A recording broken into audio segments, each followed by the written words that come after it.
Good morning, everybody. It is the Savagestacker. All right, I haven't made any videos in a couple weeks. It's been a very busy couple weeks. I've actually put a lot of stuff to the side lately, trying to get some stuff done around the house, and a lot of work.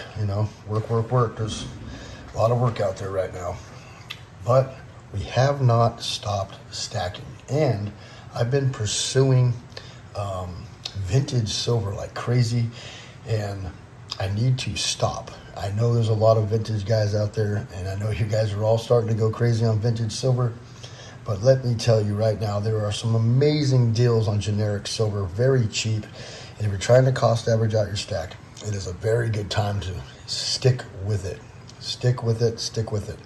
You need to buy yourself a little Scooby snack once in a while and get a little vintage. That's cool, but unless you're the super vintage silver stacker, there should be no reason you're overpaying for silver right now.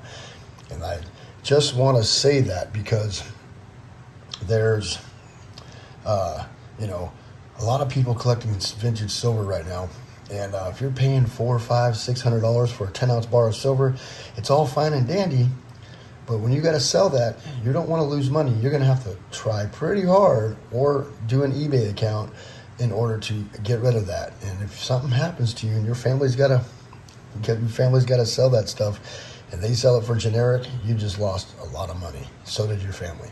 So just be aware of that, okay? I love vintage silver. I am a major stacker of vintage silver, but I got to be careful how much I buy. All right. I have been, even though I'm not making videos lately in the last couple weeks, I have been stacking pretty good, pretty steadily. Each week I buy, a couple bars or quarter ounce of gold or something, And these are all my most recent pickups right here. And I'd like to show you this vintage bar right here. And if any of you out there have been searching eBay for vintage silver, I'm sure you saw this bar because I've never seen another one like it, and there's only one available out there. So if you saw it or bid on it, I got it. So this is it right here, the LMC. Boom. Look at that sexy beast. 3/9 fine. 10.645 troy ounces with a serial number M79-7. Okay, so one thing I will tell you about vintage silver is this. If I buy vintage silver, it has to have a serial number on it. There are a lot of bars out there that are vintage, that are, from the 70s and early 80s, but they don't have serial numbers on it. You cannot track that bar, okay? There are a lot of bars out there that aren't really worth that much money because they're just not a market for it.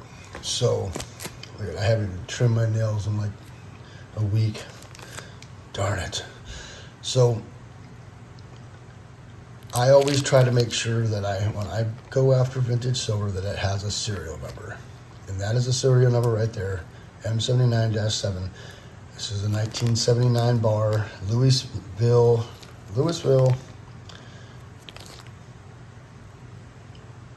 Metal Company, or Minting Company, something like that. I'll have to look it back up. Oh, I think I have the paperwork right somewhere. What did I do with it? I just had it. Oh, it's right here. Okay. It is the Louisville Metals Company. Yep, that's what it is. And it is serialized, so I can actually go back and track it somehow, and I'll figure out how to do that. But when you buy vintage silver, try to make sure that it has a serial number on it, some kind of number other than 3/9 fine and stuff like that. That way you can go back and track it. There are a lot of fakes in the vintage silver market, a lot. Okay, I've been seeing bars on there that have 5 minted, but all of a sudden there's 13 of them on eBay. They can't all be that type of bar. A lot of these old bars were melted down, and a lot of them were lost. So you got to remember that. So not all these bars out there that are vintage are what they say they are. So you got to be careful. And a lot of them are no name or really small companies that started up for 2 years and then went under. So you just got to know what you're looking for.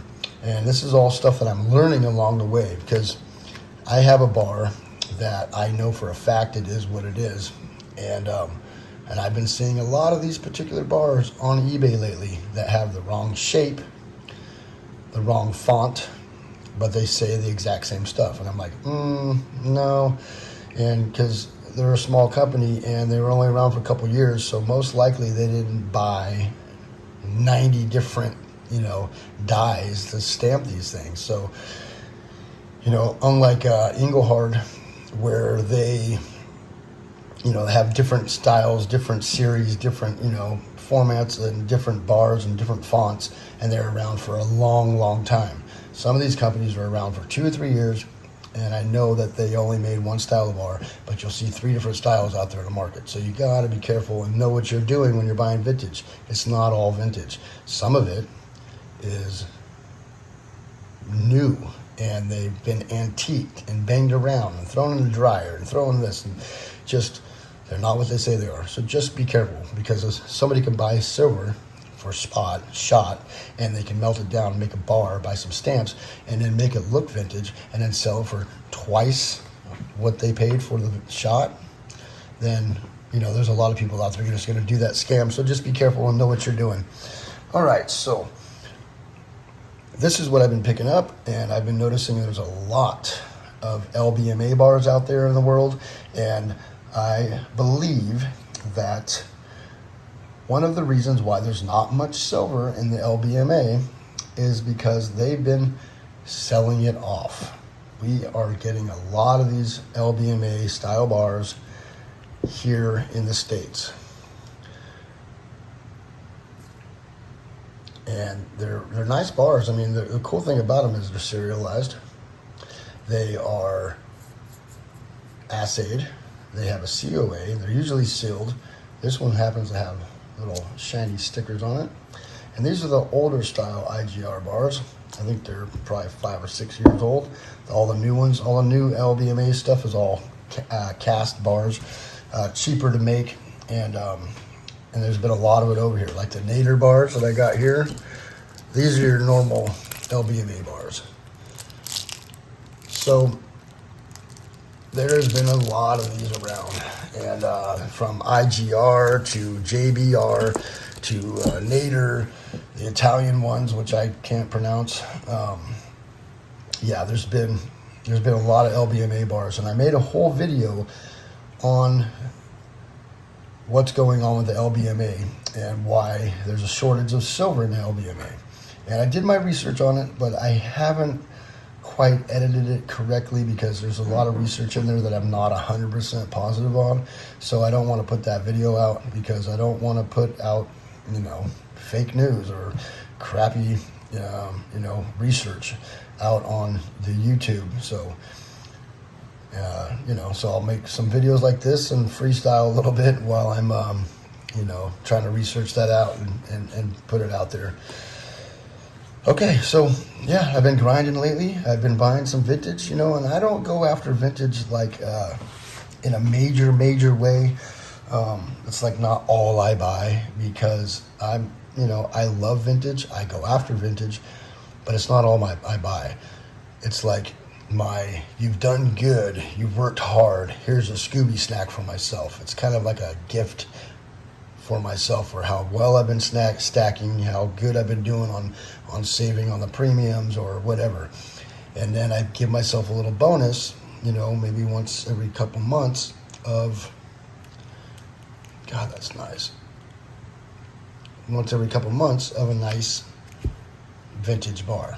So that's kind of how I do it. I don't just go solely after vintage silver, because it can catch you slipping, and no one wants to get caught slipping. Main focus lately has been on gold, and I've been buying quarter ounces lately because I've been buying so much silver. But normally I only buy 1 ounce gold, because it saves. I mean, when you can pick up a You can pick up a maple leaf right now for $65 over spot.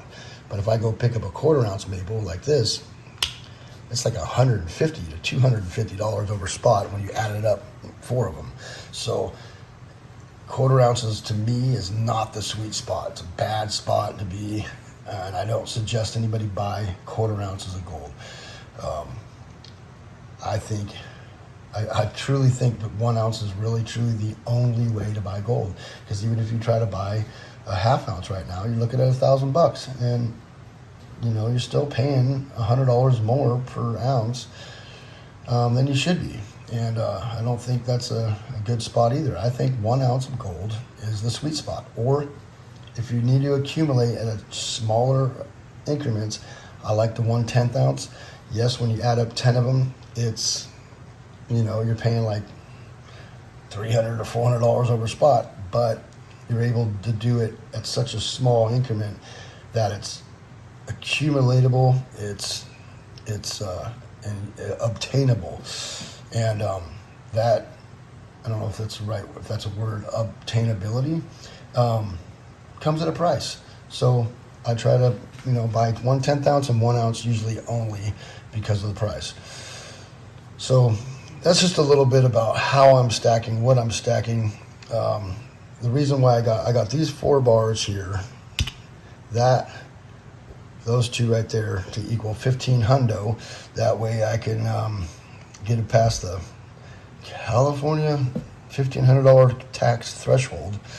And then I bought those there. And that is not $1,500 threshold, which means I paid taxes on that.